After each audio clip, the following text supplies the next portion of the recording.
Nari Nari Naduma Murari movie review. Hello hi all, welcome to PRP Deo productions. మా ఛానల్కి కొత్తగా వచ్చిన వాళ్ళైతే సబ్స్క్రైబ్ చేసుకోండి. First of all sorry for the late review అండి. నా సబ్స్క్రైబర్స్కి అందరికీ సారీ.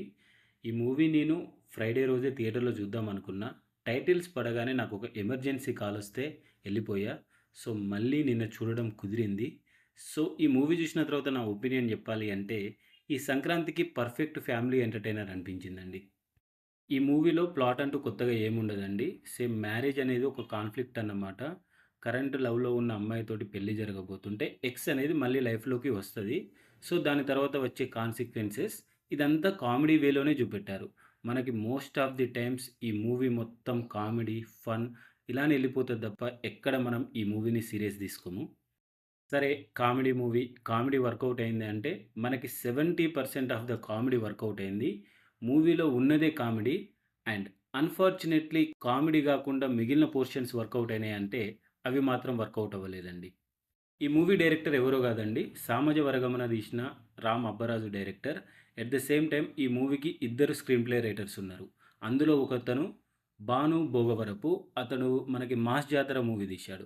సో, ఇలాంటి కొలాబరేటివ్ రైటింగ్ ఉండడం వల్ల మనకి most of the times fun అయితే ఫన్ జనరేట్ అయితది. మాస్ యాక్షన్ అయితే మాస్ యాక్షన్ జనరేట్ అయింది. అండ్ బాక్స్ ఆఫీస్ దగ్గర హిట్ అయిపోతదన్నమాట. సో, కొలాబరేటివ్ రైటింగ్ అనేది చాలా రికమెండెడ్ ప్రాక్టీస్. మూవీ డైరెక్టర్స్ అందరూ ఇది పాటిస్తే మ్యాక్సిమం మూవీస్ హిట్ అవుతాయి. మనం ఇలానే చెయ్యాలి.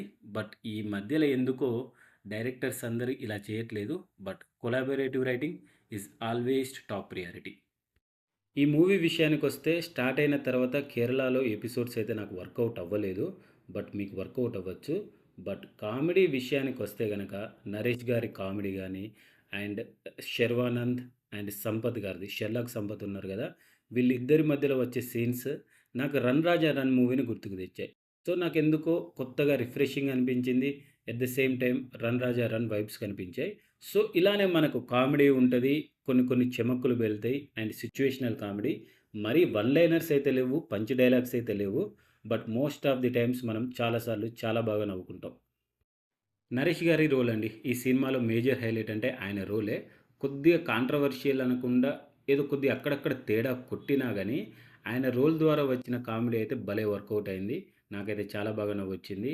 అండ్ సుదర్శన్ గానీ, ఈవెన్ వేరే కమెడియన్స్ సత్య మనకి ఒక 2, 3 సీన్స్‌లోనే ఉంటారు. ఈవెన్ వెన్నెల కిషోర్ గారి కామెడీ గూడా బాగా వర్కౌట్ అయింది ఈ మూవీలో. ఇక పర్ఫార్మెన్స్ విషయానికొస్తే, మన మెయిన్ లీడ్ అయిన శర్వానంద్ గారు చాలా యాక్టివ్‌గా యాక్ట్ జేశారు. అండ్ ఈ సినిమాని అతను ఓన్ జేసుకున్నట్టున్నాడు భయ్య.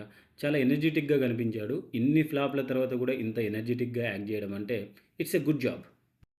'షెర్లాక్ సంపత్' మిగిలిన ఇద్దరు హీరోయిన్‌లు ఉన్నంతలో బాగానే జేశారు. 'షెర్లాక్ సంపత్' రోల్ కొద్దిగా బెటర్ వీళ్ళిద్దరితోటి కంపేర్ జేస్తే. ఇక మ్యూజిక్ విషయానికొస్తే ఈ డైరెక్టర్‌కి మ్యూజిక్ అంటే పెద్దగా ఇంట్రెస్ట్ ఉన్నట్టు లేదు. అది వర్కౌట్ అవ్వలేదు. డైరెక్షన్, కొలాబరేటివ్ రైటింగ్ వల్ల గానీ, స్క్రీన్ ప్లే రైటింగ్ వల్ల గానీ చాలా బాగా వర్కౌట్ అయింది. అక్కడక్కడ కొద్దిగా సినిమాటిక్ లిబర్టీస్ ఎక్కువైనాయి గానీ, మనకి కామెడీ ఎంటర్‌టైనర్ గాబట్టి ఈజీగా లాజిక్స్ వదిలేస్తే గనక మంచి టైమ్ పాస్, ఫన్ రైడ్ అనమాట. మీలో చాలామంది ఇప్పటికే ఈ మూవీ చూసి ఉంటారు. చూస్తే మీకెలా అనిపించిందో కామెంట్ జేయండి. That's it for the review అండి. ఇలాంటి మరిన్ని మూవీ రివ్యూస్, అప్డేట్స్, రికమెండేషన్స్ కోసం మా ఛానల్‌ని సబ్స్క్రైబ్ జేసుకోండి. Thank you so much. Love you all.